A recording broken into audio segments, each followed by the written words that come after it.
جو عورت حمل سے ہے عمومی طور پر اگر آخری مہینے ہوتے ہیں تو پھر جو ہے وہ تھوڑی پریشانی ہوتی ہے، تو اس میں ایسا نہیں ہے کہ مطلقاً روزہ چھوڑ کے بیٹھ جائیں. صحیح، ایسا نہ کریں.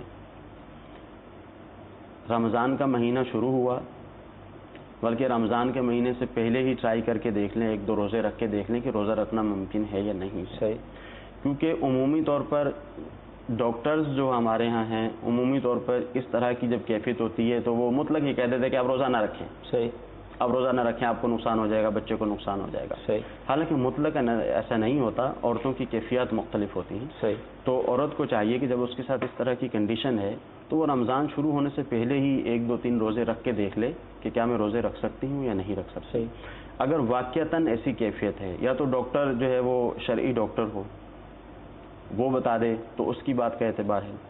ورنہ پھر اگر اس کو غالب گمان یہ ہے کہ میں روزہ رکھوں گی تو میری یا میرے بچے کی جان کو خطرہ ہے، غالب گمان یہ. اب غالب گمان کا پتہ کیسے چلے گا؟ صحیح، ایک صورت تو میں نے وہی بتائی صحیح، کہ یہ پہلے سے روزہ پریکٹیکل کر کے اس کو پتہ چل جائے گا. صحیح. اور دوسری صورت پھر پریکٹیکل کی یہ ہوگی کہ جب رمضان شروع ہوا تو جب روزہ رکھ لے. صحیح، اب اس نے ایک دن روزہ رکھا اور اس کی کیفیت ایسی ہو گئی کہ اب یہ روزہ کمپلیٹ نہیں کر سکتی، تو اب اس کو روزہ چھوڑنے کی اجازت ہے. تب بھی مطلقاً نہیں ہے.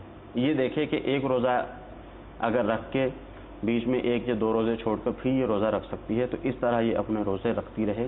اور اگر بالفرض ایسی کوئی بھی صورت نہیں ہے تو اس کو اجازت ہے، مگر اجازت کی صورت وہی ہے کہ غالب گمان ہو اس کا، یا تو اس نے پہلے سے تجربہ کیا ہوا ہو کہ اس کے ساتھ اس طرح کا مسئلہ ہو جاتا ہے، یا کوئی ایسی نشانی ظاہر ہو جائے اس وقت روزہ رکھنے میں، تو اب اس کو اجازت ہے کہ یہ روزہ نہ رکھے، بعد میں یہ روزے رکھ لے.